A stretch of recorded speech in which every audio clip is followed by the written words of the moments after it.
Oui, je suis perdu. On va retrouver. Non, je suis... C'est un métier. La police, la rousse, la flicaille. Et voilà. Les condés, les bœufs, faut connaître. Et les policiers reconvertis en naèdes, des coups foireux, des casses branlants ou des descentes hasardeuses ne sont pas tous des Homère ou des Shakespeare, certes. Mais le vécu, les plaies, les bosses, ça vous inspire votre bonhomme. Et le poète, vigie des temps modernes et des avenirs hasardeux, définis par Vigny dans Chatterton, ne manque pas d'inspiration pour décrire le quotidien des caves, le turf des morues et les hoquets des baveux ou des piscopies. Bruno Papet, dans Il court le furet, nous hasarde dans les affaires lyonnaises où notaires, avocats et demi-celles se tripatouillent à qui mieux, pratiquent de faux enlèvements et se plantent. Ah oui, pour se planter, il se plante. Ah, s'il vous plaît, écoutez-moi, je me demande encore comment j'ai pu me laisser, monsieur le policier, à prendre une telle décision. Commençons par mon garde, en effet, c'est lui qui a enlevé le juge. Oh, une idée saugrenue, j'en conviens, mais il n'est pas responsable de sa mort. C'est lui qui vous a donné les coordonnées dans les bois du col de la Loire. Il espérait sincèrement que le juge serait découvert rapidement sain et sauf. Il s'est trouvé empêtré dans cette affaire, il a voulu bien faire, me rendre service. Il m'est très attaché, monsieur le policier. Donc c'est une histoire de famille liée depuis longtemps. Il a compris que l'enlèvement de mon gendre n'existait pas. Alors, avec notre employé de service, dont il est très proche, ils ont compris que mon gendre et moi-même avions des divergences graves. Ma fille souffre dans son ménage depuis longtemps, son mari est incaractériel, alors cela se traduisait également par des erreurs fâcheuses dans son travail à l'étude.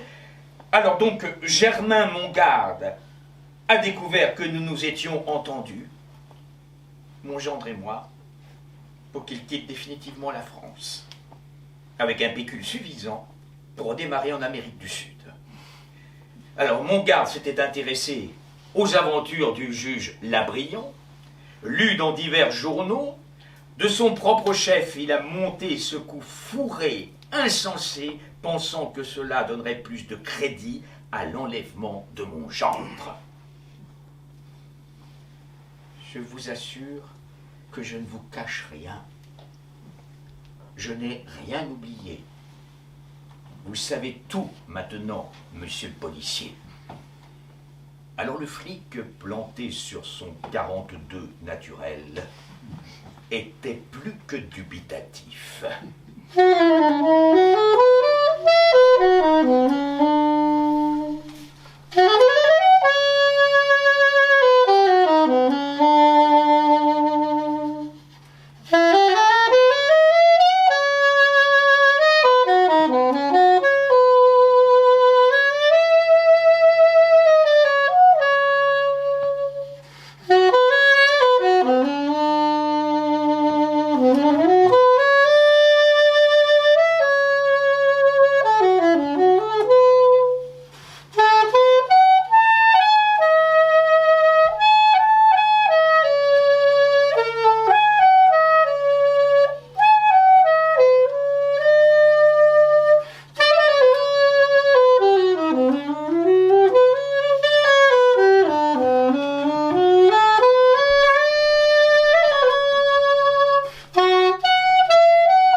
Dans les tordus du sadisme ou les dérangés de la plomberie, vous avez les féroces, les furieux, les dynamiteurs de tout crin, les bouchers sans complexe et l'auteur de polar qui se les farcit au quotidien, accroché au clavier de sa Remington ou de son Apple, c'est question de saison, flirte avec le réalisme désabusé ou la désillusion picrateuse, comme Frédéric Dard et ses San Antonio.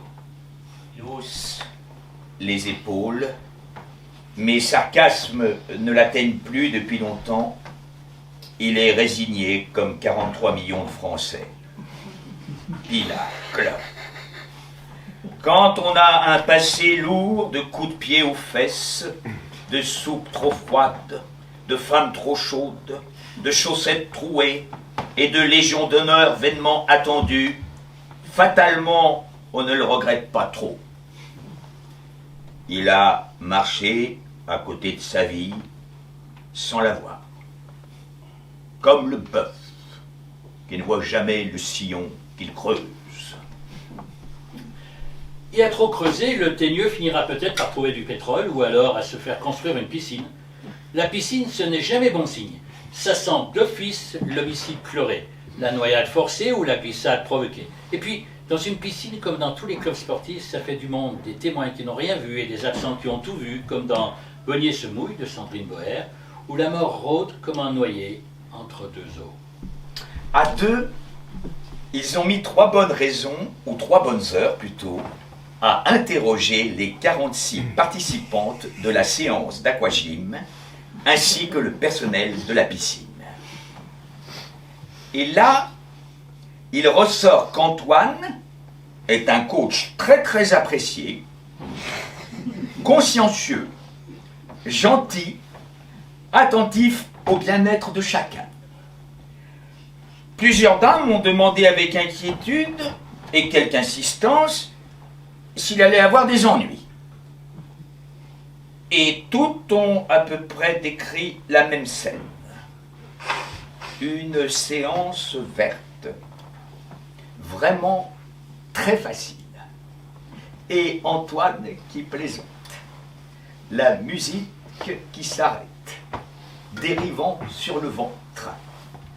Et le souffle mortel qui s'insinue comme un poisson de fond.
Ceux qui saignent, ceux qui torturent leurs mots et les mots, les font grincer, les font pleurer, font grimacer le quotidien, sublimer une absence et oublier une présence.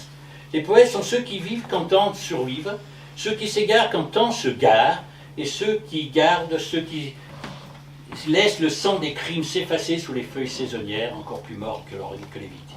Ceux qui savent que le sperme n'est pas semence, mais que aussi autre chose, que la sueur n'est qu'une pluie oubliée et que le mensonge n'est qu'une demi-vérité. Alors, sous leur plume, le monde est vrai.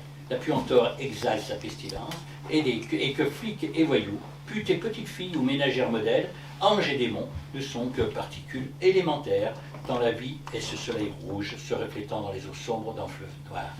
Alors, tout simplement, grâce à eux, nous aurons cette certitude de liberté qui nous faisait défaut et que nous rappelle Dimitri Porco, qui a ponctué musicalement notre aspiration au sang des poètes et qui est lui-même poète.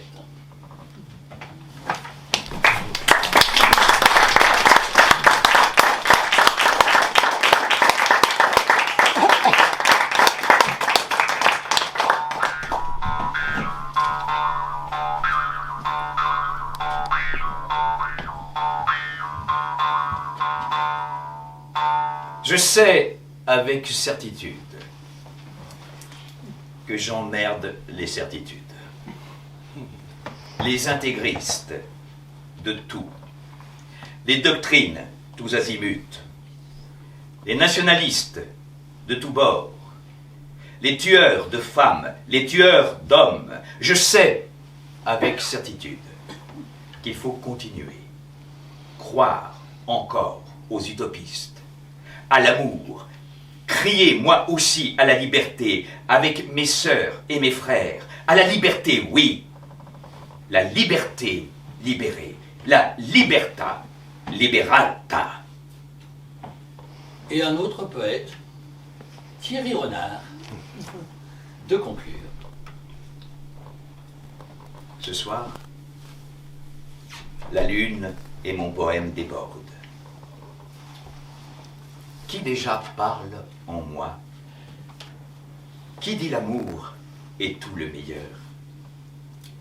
Qui cherche l'issue, qui demande encore la vie. Des bruits courts, qui rencontrent mes paroles et mes actes. Demain, je cesserai de lancer mon cri à la face du monde.